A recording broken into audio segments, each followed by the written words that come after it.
आज से 5 दिन पहले ही एक बहुत ही इम्पोर्टेंट न्यूज़ पे हमने बात की थी, जहां पे हमारे दिल्ली के जो मुख्यमंत्री है अरविंद केजरीवाल जी, उनको ईडी के द्वारा गिरफ्तार किए जाने के ऊपर हमने एक बहुत ही इम्पोर्टेंट न्यूज़ एनालिसिस की थी। सिर्फ हमने नहीं, पूरे इंडिया में ही इसका चर्चा चल रहा था। और इस अरेस्ट के बाद प्रभुत्व देशों से बहुत सारे रिमार्क्स आने लगे और इंडिया जो सरकार है उनके ऊपर बहुत सारे दबदबा बनने लगे। लेकिन ये सारे रिमार्क्स के ऊपर एक ऐसी बड़ी घटना घटी है जो हमारी इंडिया के तरफ से एक बता सकते हैं कि ये एक इंडियन मूवमेंट है, ठीक है। Rather than any political scenario, हम उसके इंडियन मूवमेंट क्यों बता रहे हैं उसके बारे में हम बात करेंगे। लेकिन थोड़ा सा मैं आपको बता देती हूँ ये पूरा सीन क्या है। वैसे अभी अभी यूएस ने भी कुछ टिप्पणी दी है, उसके ऊपर सख्त विरोध किया है इंडिया ने, जिसमें दिल्ली के जो मुख्यमंत्री है अरविंद केजरीवाल जी, उनकी जो गिरफ्तारी है उनको लेकर उनके बारे में बात किया गया है। अब भारत ने ये कह दिया है कि भाई राजनीति के अंदर दूसरे राज्यों को मतलब एक देश को दूसरे देश की जो नीतियां है, उनके जो संप्रभुता है, स्वतंत्रता है, उनका जो आंतरिक जो मामला है उसके अंदर आप लोग अगर ना बात करें तो भी वो सम्मानजनक दिखेगा। समझ में आ गया? तो ये जो जिम्मेदारी की बात उन्होंने किया है, ये बेसिकली बताया जा रहा है कि डेमोक्रेसी के अंदर ये बहुत ही ज्यादा एक इम्पॉर्टेंट रोल प्ले करने वाले हैं। क्योंकि डेमोक्रेसी तभी कहा जाता है कि हमारे लोकतंत्र को जिंदा रखने के लिए ऐसे कुछ अगर चीजें होता है जहाँ पे बाहर के कंट्री के लोग आकर हमारी इंडियन पॉलिटिकल सिनेरियो पे बात कर रहे हैं, तो वो कहीं ना कहीं पे भारत के संप्रभुता के खिलाफ है, ठीक है। लेकिन हमें ये भी समझना पड़ेगा, यहाँ पे हमारा दो पहलू देखने को मिल रहा है। एक पहलू क्या है, एक इंडिया के तरफ से दिखाई दे रहा है और एक पॉलिटिकली दिखाई दे रहा है, राइट। जैसे पॉलिटिकली मैंने क्यों कहा, क्योंकि एवरीवन इज सेइंग कि ये भारतीय जनता पार्टी के प्री इलेक्शन एक व्यभिचार है, ये आप बता सकते हो। और अगर इसके डिटेल्स में हम बात करें तो कुछ दिन पहले एक चीज और हुआ था, मतलब जब ये रिपोर्ट देख सकते हो यहाँ पे लिखा है, ये 23 मार्च 2024 की है। मतलब केजरीवाल जी की जब उनका गिरफ्तारी हुआ उनका तुरंत बाद ही ये आया था। और यहाँ पे ये बताया गया कि जर्मनी जो है, जर्मनी के जो जर्मन के डेप्यूटी एनवॉय है जॉर्ज एनवीलर, ठीक है, जॉर्ज एनवीलर, उन्होंने बताया कि भारत के मजबूत विरोध को व्यक्त करने के लिए बुलाया गया था। और जब बर्लिन ने केजरीवाल की गिरफ्तारी पर अपने विचारों को व्यक्त किया था, मतलब सिर्फ यूएस नहीं, जैसे मैंने बताया बहुत सारे देश इसके बारे में टिप्पणी कर रहे हैं। जर्मनी ने भी केजरीवाल की गिरफ्तारी के बारे में बातचीत किया था और सिंपली उन्होंने ये कहा कि हम ये मानते हैं कि और उम्मीद करते हैं कि न्यायिक स्वतंत्रता और मूल लोकतांत्रिक तत्वों से संबंधित कोई भी चीज़ है इस मामले में लागू होंगे।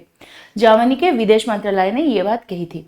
और उसके बाद अगर हम देखें तो यूएस ने फिर से केजरीवाल की गिरफ्तारी पर अपने राय दिया है और उनका कहना यह है कि हम जो न्यायिक प्रक्रिया है, मतलब जो नैतिक प्रक्रिया है, उसका समर्थन देते हैं, जो कि साफ होगा, बहुत क्लैरिटी रखेगा, ट्रांसपेरेंट होगा, मतलब टाइम टू टाइम होगा। तो ये जो सारी चीज़ को देखा गया, तो इसमें असल में अगर थोड़ा सा इस मामले के पीछे हम जाते हैं, आप सभी को पता ही है कि मामले में हुआ क्या था। बेसिकली आप सभी को ये पता है अच्छी तरह से कि ना केजरीवाल की तरफ से तो बताया गया है, केजरीवाल की तरफ से क्लियरली बताया गया है कि देखो वो निर्दोष है और वो कोई भी प्रॉब्लम के साथ जुड़े नहीं है और ये बस एक वेंडेट्टा है, पॉलिटिकल वेंडेट्टा है फ्रॉम आवर नेशनल पार्टी। तो इसी वजह से उनको गिरफ्तार किया गया है ईडी के थ्रू। और इसके साथ और एक चीज़ आपको बता दूं कि ये जो सिचुएशन क्रिएट हुआ है, इसमें क्लियरली केजरीवाल जी ने कहा कि he is no way connected to the case, ठीक है, ये चीज़ है। और इसमें और बाकी जो नाम सामने आ रहा है कि बाकी मनीष सिसोदिया जी, फिर उसके साथ जो साउथ ग्रुप करके जो नाम यहाँ पे सामने आ रहा है, यहाँ पे किसी भी तरह से केजरीवाल जी इसके साथ जुड़े नहीं हैं, इसके बारे में क्लियरली एक चीज़ यहाँ पे बता दिया। वैसे भी आपको बता रही हूँ, मतलब आपको ऑलरेडी आपने इस वीडियो को अगर देख ही लिया होगा, मतलब पहले जो वीडियो मैंने बनाई थी उसको अगर देख लिया होगा, तो उसके थ्रू आपको ये भी मैं बता देती हूँ कि बेसिकली हुआ क्या है, आपको अगर छोटा सा वन लाइनर में बताए कि 2021 और 2022 ये जो 2 साल है, इसी टाइम पे जो लिकर पॉलिसी बनाया गया था उसमें कुछ लोगों ने अपने जान पहचान लोगों को करप्टेड वे में हेल्प किया है, ये चीज़ बताया गया है। तो ये करप्शन, ये भ्रष्टाचार से जुड़े हुए कुछ नाम आगे लेकर आए गए, मतलब आगे लेकर लाए हैं। कौन लाए हैं? एनफोर्समेंट डायरेक्टोरेट, जो कि ईडी कहे जाते हैं। ईडी जो कि भारत के अंदर अगर अर्थनैतिक वे में या फाइनेंशियल कोई करप्शन या कोई घोटाला होता है उसकी जानकारी या उनकी तहकीकात करने की जिनके हाथ में इसका पावर है उनके बारे में मैं बात कर रही हूँ। तो आपके नेताओं ने यहाँ पे बोल रहे कि 100 करोड़ रुपए की रिश्वत ली थी शराब नीति के अंदर, और केजरीवाल के नाम भी ईडी के चार्जशीट में बार बार आया है, लेकिन केजरीवाल की तरफ से बताया गया है कि ये गलत है और राजनीतिक रूप से प्रेरित है। इसलिए बार बार इससे पहले जो मतलब केजरीवाल को इस बार जो गिरफ्तार किया गया उससे पहले भी 8 बार उन्होंने इसका समन को ठुकरा दिया था, उनको नेग्लेक्ट कर दिया था। और इनके साथ जैसे मैंने बताया बहुत इंपॉर्टेंट नाम भी आते हैं, लेकिन ये दिल्ली शराब नीति के मामले में बेसिकली बताया जा रहा है कि ये एक शराब नीति है, ये एक साजिश रची गई है। लेकिन अब हम बात करेंगे इस मामले की असल मुद्दे पे, ठीक है? ये मुद्दा क्या है, अब आप लोगों को अच्छी तरह से ये समझना पड़ेगा। मैंने जो जो चीज़ कही यहाँ पे जो इम्पोर्टेंट जगह आपको समझ में आ गया होगा उसमें क्या है। देखो, फर्स्ट तो एक चीज़ आपको समझ में आ ही गया होगा। नंबर 1 जो है, यहाँ पे आपको लग रहा होगा कि आप जो कि आम आदमी पॉलिटिकल पार्टी जैसे है, और जो 2 नंबर अगर मैं बताऊँ बीजेपी, ये सारी चीज़ आंखों के सामने आ रहा है ना। ये दिल्ली के सीएम रहे, बीजेपी में हम यहाँ पे हमारे इंडियन गवर्नमेंट बना है। अब देखो, इंडियन गवर्नमेंट मतलब सिर्फ प्रधानमंत्री मोदी जी नहीं होते। इंडियन गवर्नमेंट के मतलब प्रधानमंत्री मोदी जी और उनके साथ रिलेटेड पूरा काउंसिल ऑफ मिनिस्टर, कैबिनेट दोनों ही होते हैं, ठीक है?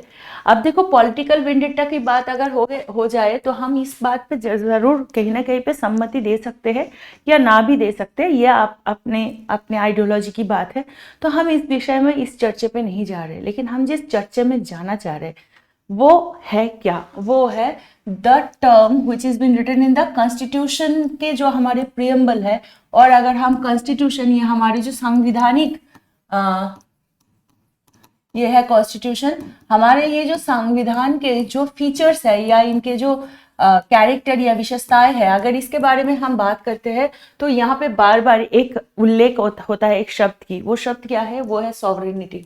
अब देखो, ये सॉवरेनिटी का ही रूल्स को यहाँ पे लागू किया गया है। इसी वजह से चाहे यूएस ने कुछ कहा है या जापानी ने कुछ कहा है, अल्टीमेटली ये इंडियन गवर्नमेंट क्या, इंडिया के सरकार की तरफ से ये जरूर बताया जा सकता है कि you can not talk about in our internal matter. बात कुछ ऐसा है कि घर में हुए कोई भी मतलब होता है ना, जेठ देवरानी के कितने बड़े दंगे हो जाए, बाहर के लोग आके अगर उधर कुछ बात करेंगे तो दोनों इकट्ठा होकर उनके लिए लड़ेंगे। This is the point.